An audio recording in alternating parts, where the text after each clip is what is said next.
Good morning बच्चों। आज class 8 के लिए है चैप्टर नंबर 3 सूक्ष्मजीव से।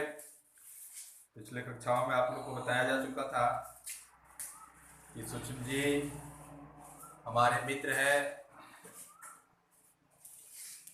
और आज जानना है कि सूक्ष्मजीव के पहले है टीकाकरण। सूक्ष्मजीव हमारे शत्रु कैसे। पिछले कक्षा में पढ़े कि सूक्ष्मजीव हमारे मित्र, आज जानना है कि सूक्ष्मजीव हमारे शत्रु है। तो सबसे पहले टीकाकरण। टीकाकरण की खोज एडवर्ड जेनर ने 1798 ईस्वी में की थी। जो टीकाकरण की खोज हुई, जो छोटे बच्चों को, शिशुओं को जब वह जन्म लेते हैं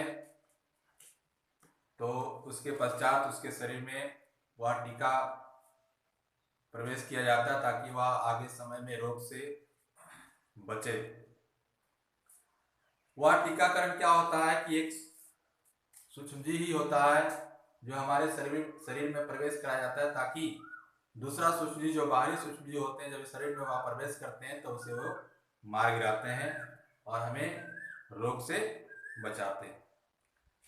तो विभिन्न प्रकार के टीके दिए जाते हैं, जैसे टीबी, चेचक, मस्तिष्क ज्वर, पीलिया।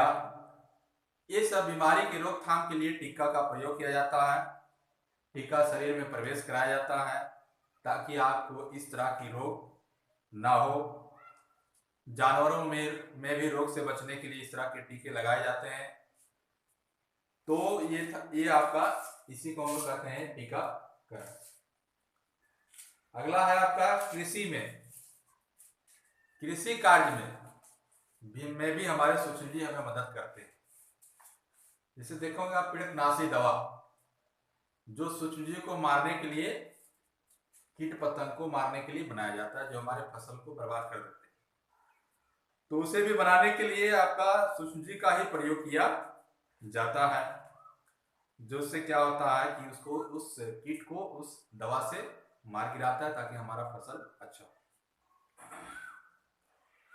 पर्यावरण में भी सूक्ष्मजीव हमारे लिए सहयोग करते हैं। अगले दिन पिछले कक्षा में तुम लोग को बताए थे कि पर्यावरण में यदि कोई जीव जंतु मर जाता है तो सूक्ष्मजीव से खा करके साफ करते हैं और हमारा पर्यावरण को स्वच्छ रखता है।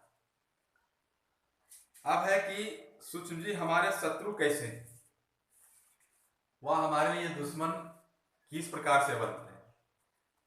तो बहुत सारे ऐसे सूक्ष्मजीव हैं जो हमारे शरीर में रोग को फैलाते हैं, तो इस तरह से वे सूक्ष्मजीव हमारे लिए शत्रु बन जाते हैं।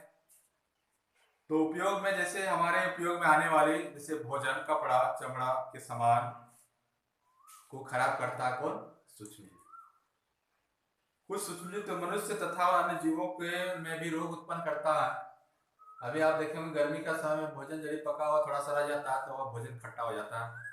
तो किसके कारण? उसमें अधिक गर्मी के कारण सूक्ष्मजीव पनप जाते हैं और वो भोजन को बर्बाद कर देते हैं।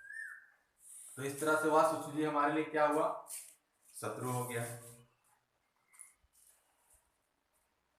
रोग कारक सूक्ष्मजीव, जो रोग को फैलाता है, जैसे किससे किससे फैलता है? आपका हवा से, पेयजल से, भोजन से।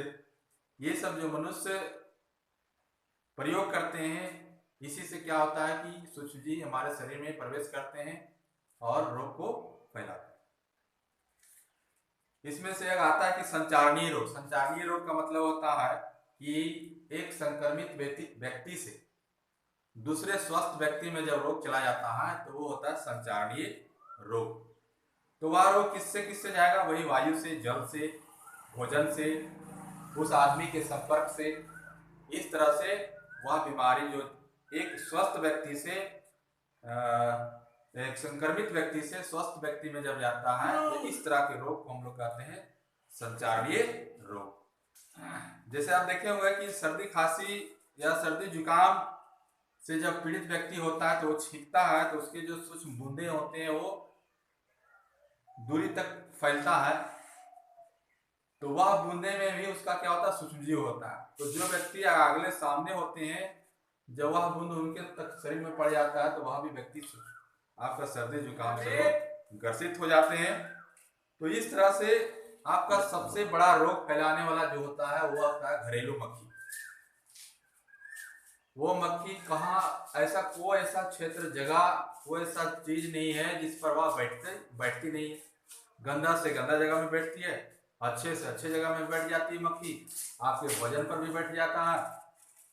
आपका भोजन आपको खाने मिला, आप इधर उधर देखेंगे तब तक मक्खी आपका दाल चावल सब्जी का स्वाद पहले ले लेता है। आप मक्खी को देखे होंगे गंदा जगह क्षेत्र में मलमूत्र पर भी बैठती है, गोबर पर भी बैठती है, सड़े गले चीजों पर बैठती है, फिर आपके आके भोजन पर बैठती है, आपके नाक मुंह पर बैठ जाती है। तो इस तरह से घरेलू मक्खी जो है आपका सबसे बड़ा रोग वाहक है। यही मक्खी जो रहता है रोग को फैलाने में सबसे बड़ा इनका हाथ होता है। इसलिए आप साफ सुथरा रहें, मक्खी से घर को साफ सुथरा करें ताकि आप इससे बच सकें।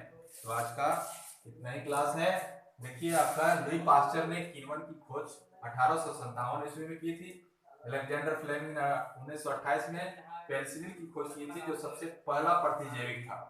उसके बाद एडवर्ड जेनर ने चेचक की खोज 1798 ईस्वी में की थी। तो ये आपका आज का ये क्लास था।